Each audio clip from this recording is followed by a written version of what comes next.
मित्रों, हवाई द्वीप समूह के हाउ द्वीप के हनुमा बे से आपका स्वागत है। मैं हूं व्यास जी।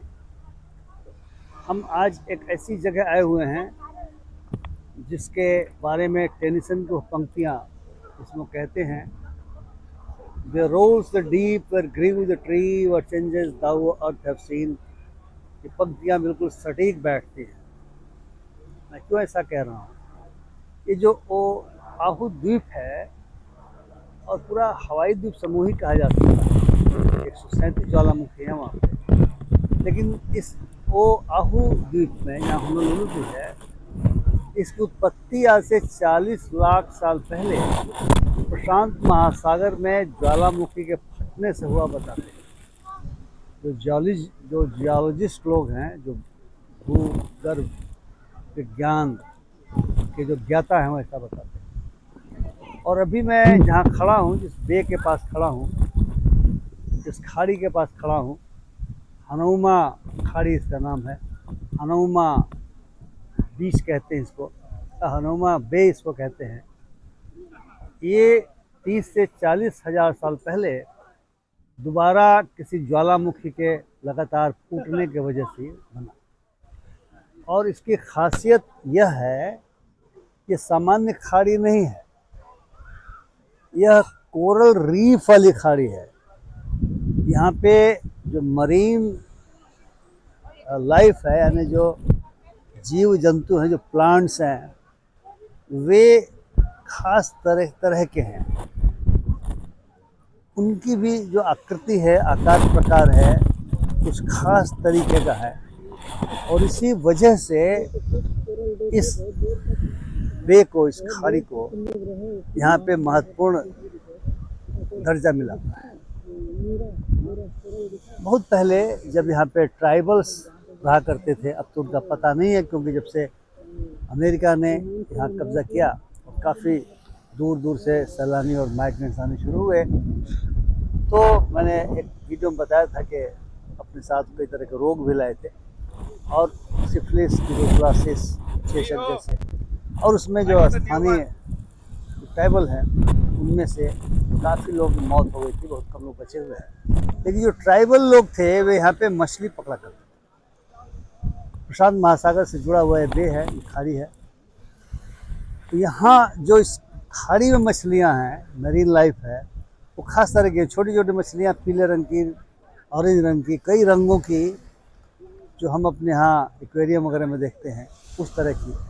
और जो प्लांट लाइफ है, प्लांट लाइफ भी यहाँ का कुछ अलग तरीके का है, अलग आकार प्रकार के, यानी वैरायटी बहुत है। इसको हम डाइवर्सिटी कहते हैं।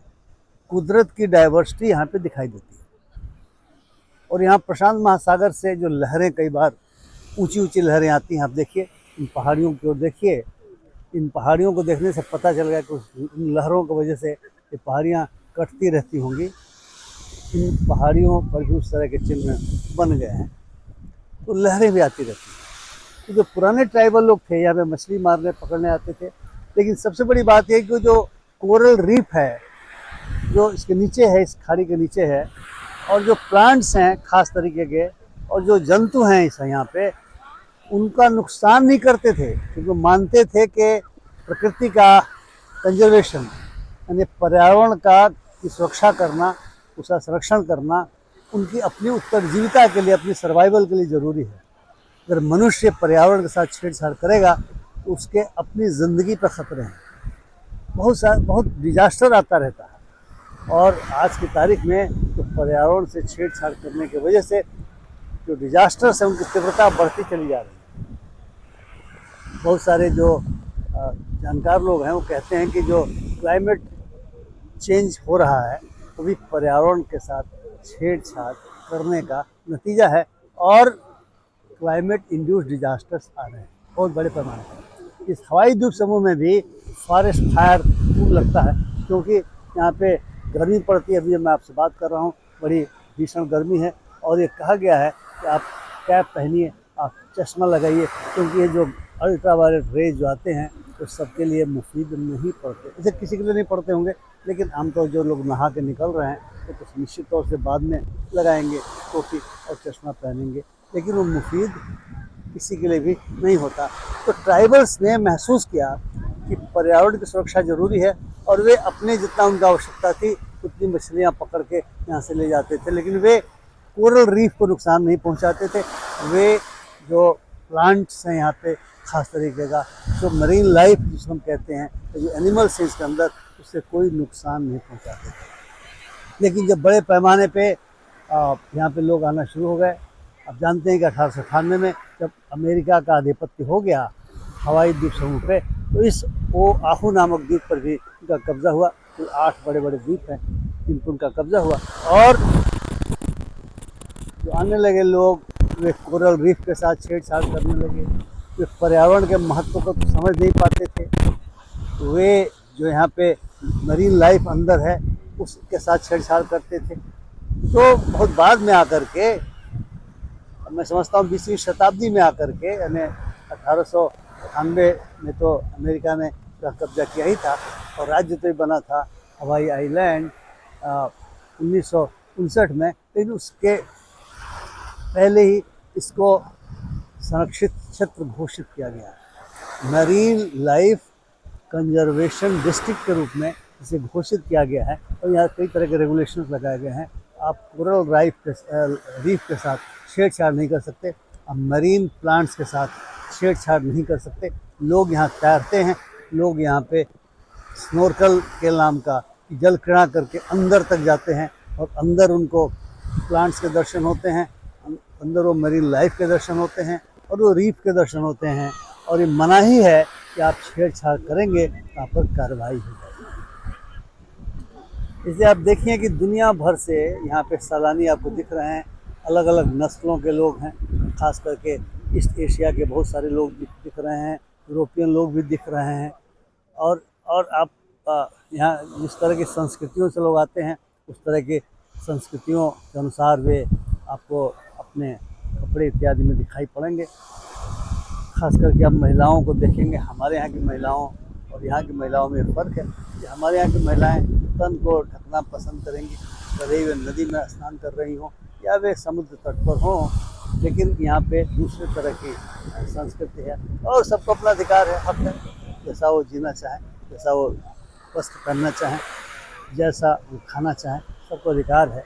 लेकिन यह सैलानी दुनिया भर से आते हैं और इस डे में आनंद लेते हैं।